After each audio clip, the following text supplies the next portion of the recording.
Fi yaumin kana miqdaruhu alfa sanatin mimma ta'uddun. Masya Allah, satu harinya itu setidaknya ada 1000 tahun. Satu harinya 1000 tahun. Satu detiknya kurang lebih itu sama dengan 48 hari. Masya Allah. Jadi kalau Anda mendapatkan kenikmatan di akhirat sedetik saja, itu nikmatnya sama dengan 48 hari. Tapi kalau ada yang masuk neraka satu detik saja, itu sama dengan 48 hari. Bismillahirrahmanirrahim. Kita mulai bahasan inti yang kedua, sumber penyakit iri hati. Sumbernya dari mana gitu ya? Ya, pelan-pelan. Quran surah kedua Al-Baqarah ayat 30 sampai dengan 36. Posisi paling kiri sebelah atas. Wa idz qala rabbuka lil malaikati inni ja'ilun fil ardi khalifah. Ada ayatnya? Baik, saya percepat sedikit. Sumber penyakit iri hati diisyaratkan oleh Quran itu setan. Cuma satu, setan. Ya. Jadi kalau ada orang-orang terkena penyakit iri hati, artinya sedang dikuasai oleh setan. Saya ulang ya. Sumber penyakit iri hati itu disebutkan, diisyaratkan oleh Quran itu berasal dari setan. Lalu baru dilekatkan pada nafsu manusia. Dari mana diketahui setan dan siapa dia? Ya, kita sudah bahas sebagiannya. Bapak Ibu sekalian, kisahnya bermula bahkan saat manusia pertama diciptakan, ditunjukkan oleh Quran penyakit ini menerpa setan dan hadir kemudian diwariskan pada manusia. Baik. Saya mulai dengan permulaan penciptaan manusia pertama dan telah kita bahas sebagiannya, jadi saya agak percepat ya. Baik. Manusia pertama diciptakan setelah diciptakan sebelumnya ada malaikat dan jin. Ya. Keterangan Quran di Quran surah ke-15 ayat 27, Allah ciptakan jin duluan, wal janna khalaqnahu min qablu min naris samum. Kami ciptakan jin sebelum manusia itu dari api yang bergejolak. Di ayat ke-28-nya Quran surah ke-15 ayat ke-28 ya, disampaikan wa idz qala rabbuka lil malaikati inni khaliqun basyara. Jadi begitu selesai menciptakan jin ya, kemudian tugasnya diberikan, Allah subhanahu wa ta'ala menciptakan makhluk baru diberi nama dengan bashar, manusia. Saya agak cepat. Selesai penciptaan ini, diperkenalkanlah kemudian manusia ini kepada kalangan jin dan malaikat akan fungsi penciptaannya. Apa maksudnya Allah menciptakan makhluk ini ya. Seperti Allah ciptakan malaikat punya tugas ya, Allah ciptakan jin punya tugas, dan setiap ciptaan Allah selalu ada manfaatnya ya. Tidak ada yang sunyi dari manfaat. Bahkan di Quran surah kedua Al-Baqarah ayat ke-30 dijelaskan kemudian, wa idz qala rabbuka lil malaikati inni ja'ilun fil ardi khalifah. Ketika Allah berfirman pada malaikat dan jin yang hadir pada saat itu ya, saat perkenalan manusia pertama ini, disampaikan saya akan menjadikan makhluk ini sebagai khalifah di bumi. Jelas di sini? Pelan-pelan. Singkatnya kemudian Allah tampilkan kepada dua makhluk ini, malaikat dan jin, kelebihan manusia ini ya. Bagaimana dengan pengetahuannya, bekal-bekal menjadi khalifahnya. Ketika dipresentasikan di ayat 31 gitu kan? Kemudian ditawarkan pada malaikat dan jin, ditanyakan, kalian bisa nggak seperti itu ya. Ternyata tidak punya kemampuan ya. Sampai malaikat mengatakan, qalu subhanaka la ilma lana illa ma 'allamtana innaka antal alimul hakim ya. Ya Allah, cuma engkau gitu kan yang bisa memberikan pengetahuan dengan segala hikmahmu, kami tidak mampu. Ayat 33 yang diperintahkan Adam kemudian untuk menampilkan pengetahuan-pengetahuannya secara lebih luas. Saya persingkat di ayat 34. Nah, ini mulai. Ketika telah nampak kemuliaan Adam ini, pelan-pelan, padahal diciptakan dari materi yang tidak sebanding, tidak kalah hebat dengan malaikat dan jin ya. Malaikat diciptakan dari bahan materi yang sangat bagus, luar biasa, cahaya. Sedangkan jin tadi dari api kan ya. Makhluk ketiga diciptakan dari bahan materi yang lebih rendah dari yang pertama dan kedua tadi ya, dari saripati tanah ya. Allah ingin menampakkan tidak setiap ciptaan Allah yang dianggap rendah itu bisa kecil, barangkali nilainya tinggi gitu ya. Nah, maka ketika seluruhnya menyadari bahwa Adam punya ilmu yang tinggi, dimintalah hormat kepada makhluk ini ya. Hormat ini, maaf ya, bukan tujuan untuk mengagungkan Adam, bukan, tapi menunjukkan ketaatan kepada Allah subhanahu wa ta'ala ya. Di fungsi sujud kepada Adam ketika dimintakan itu bukan untuk mengangkat Adam, bukan, tapi menunjukkan ketaatan malaikat dan jin kepada Allah ketika diperintahkan. Nah, disinilah muncul persoalan. Wa idz qulna lil malaikati isjudu li adama fasajadu illa iblis. Ketika kami perintahkan pada seluruh malaikat dan jin untuk sujud kepada Adam sebagai penghormatan, fasajadu, semuanya sujud kecuali iblis. Pertanyaannya, siapa iblis ini? Saya sudah pernah terangkan dulu ya. Dijawab di Quran surah ke-18 Al-Kahf ayat 50. Posisi paling kanan di pertengahan sedikit. Kalimatnya sama. Wa idh qulna lil malaikati isjudu li Adama fasajadu illa iblis. Ketika kami perintahkan seluruh malaikat dan jin untuk hormat kepada Adam dengan perintah kami, semua sujud kecuali iblis. Siapa iblis ini? Kana minal jinni fa fasaqa an amri rabbi. Dia bukan golongan malaikat tapi golongan jin yang hadir pada saat itu, yang menyimpang dari perintah Allah. Kenapa jin ini menyimpang? Kembalikan ke Al-Baqarah 34. Aba, dia enggan untuk sujud.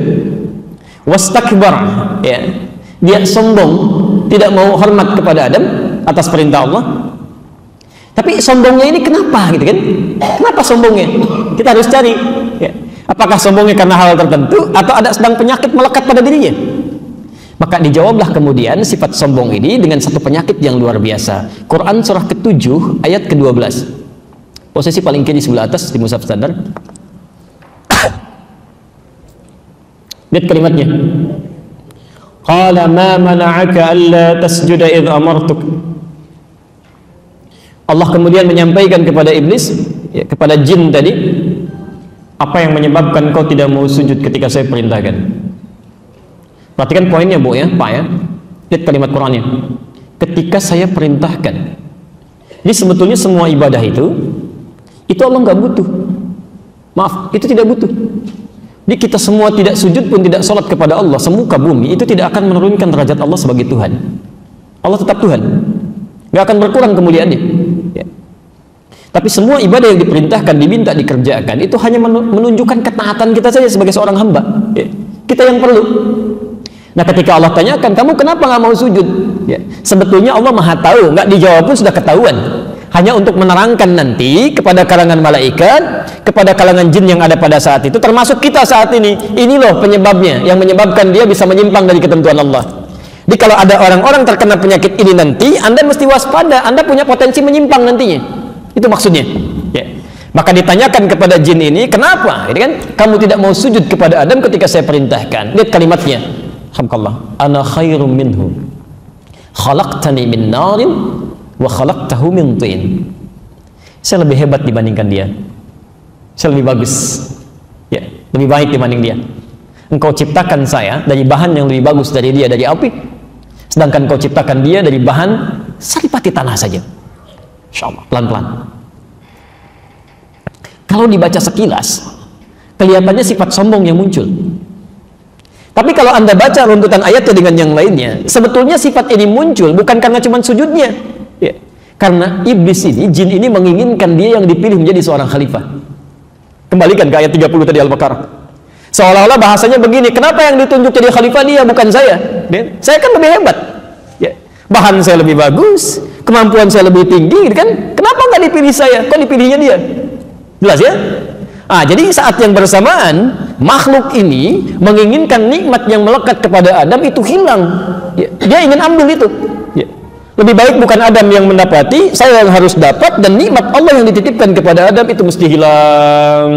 Saat penyakit ini muncul pada dirinya, perhatikan, saya agak lambat sekarang ya, perhatikan sini, ibu dan bapak sekalian, dalam bahasa Arab, kalau ada sesuatu yang kotor misal, kemudian ditutup dengan yang baik-baik, ya, dengan pakaian misalnya, supaya tidak nampak, ditutup, maka bahasa Arabnya disebut dengan labasa atau labisa, ya. Karena itu pakaian kita disebut dengan libas ini, libas. Kenapa dinamakan dengan libas? Karena pakaian ini menutup aurat yang tidak baik untuk ditampilkan, atau aib yang tidak mau kelihatan, ya. Di sesuatu yang kotor, yang tidak bagus, Anda tutup dengan yang baik-baik, itu bahasa Arabnya adalah labisa. Penutupnya dikenal dengan libas. Quran surah ke-7, ya, Al-A'raf, dari ayat 27 atau bahkan dari 26 sampai 31. Ya. Walibasut taqwa dzalika khair. Ya, silakan catat, lain waktu Anda lihat lagi. Tapi kalau ada yang baik-baik, misal ini bagus ya, bersih, ini bersih, kemudian ditutup dengan yang kotor. Masya Allah, sesuatu yang bersih ditutup dengan kain yang kotor ya, maka kalimatnya ditukar. Ini agak unik dalam bahasa Arab. Dari labisa begini, lam ba sin, yang baik menutup yang kotor. Tapi kalau ada yang kotor ditutup oleh yang yang baik ditutup oleh yang kotor-kotor, maka huruf ba-nya ini pindah ke depan. Jadi balasa, ba-nya pindah ke depan, ba lam sin. Itu tandanya yang kotor sedang menutup yang baik. Nah, kalau kainnya sudah menutupi, misal kotorannya menutupi yang baik-baik, maka yang terkena tutupan itu dirubah namanya menjadi iblis. Dari sini muncul kata iblis. Maksud nama iblis itu adalah sosok yang sedang tertutup oleh sifat-sifat yang buruk. Asalnya baik. Asalnya baik ya. Jadi Anda jangan kira kalau jin ini ya, maaf, asalnya pembangkang, bukan. Asalnya baik, Pak. Ya. Dari mana indikasi baiknya? Quran surah ke-18 ayat 50 tadi menjelaskan, kana minal jinni, adalah dia termasuk jin yang sangat taat, fafasaqa, maka dia mulai menyimpang. Tidak pernah disebutkan kata fasik di dalam Quran, termasuk di hadis, kecuali lawan dari kalimat taat. Fasik lawannya taat. Jadi ketika Quran menyebutkan fafasaqa, kemudian dia mulai fasik, dia menyimpang, artinya awalnya taat. Taat. Ya. Saya mau tanya begini, mohon maaf ya. Kalau di akhirat itu satu harinya berapa lama ukuran dunianya? 1000 tahun. Tahu dari mana? Oke, kita ambil Quran surah 32 saja, ayat kelima saja ya. Fi yaumin kana miqdaruhu alfa sanatin mimma ta'uddun. Masya Allah, satu harinya itu setidaknya ada 1000 tahun. Satu harinya 1000 tahun. Satu detiknya kurang lebih itu sama dengan 48 hari. Masya Allah. Jadi kalau Anda mendapatkan kenikmatan di akhirat sedetik saja, itu nikmatnya sama dengan 48 hari. Tapi kalau ada yang masuk neraka satu detik saja, itu sama dengan 48 hari. Ya. Awas, jangan main-main ya. Dulu ada orang-orang Yahudi ketika diingatkan dengan ancaman neraka, dia mengatakan, ya, perhatikan kalimatnya, nggak apa-apalah, paling-paling kalau masuk neraka cuma beberapa hari aja. Al-Baqarah ayat 80, Quran surah kedua Al-Baqarah ayat 80, posisi paling kiri sebelah atas. وَقَالُوا لَنْ تَمَسَّنَا النَّارُ إِلَّا أَيَّامًا مَعْدُودَةً. Dan mereka berkata, لَنْ تَمَسَّنَا النَّارُ, kalau masuk neraka paling sebentar, nggak akan disentuh oleh neraka, إِلَّا أَيَّامًا مَعْدُودَةً, paling sebentar. Ya. Kalau kalimat ma'dudah itu alifnya pendek, ma'dudah pendek bacaannya, itu artinya kalimat yang disampaikan belum bisa dipastikan. Jadi kalau balik ditanya, misal ya, nggak akan masuk neraka paling beberapa hari aja, ditanya berapa hari, ya paling beberapa hari lah, dia sendiri belum bisa memastikan, tapi dia menganggap ringan gitu ya, paling beberapa hari, dari situ diangkat ke surga lagi. Masya Allah. Ada bahkan sebagian mereka memastikan, paling 1 hari, 2 hari, 3 hari ya. Ali Imran Quran surah ke-3 ayat 24, posisi paling kanan sebelah atas. Dzalika bi annahum qalu lan tamassana an-naru illa ayyaman ma'dudat. Alifnya panjang. Perhatikan dua kalimat yang sama, yang satu alifnya tidak ada, pendek, ma'dudah, yang satu panjang, ma'dudat. Masya Allah. Paling-paling cuma 1, 2, 3 hari aja, lebih pasti kata mereka.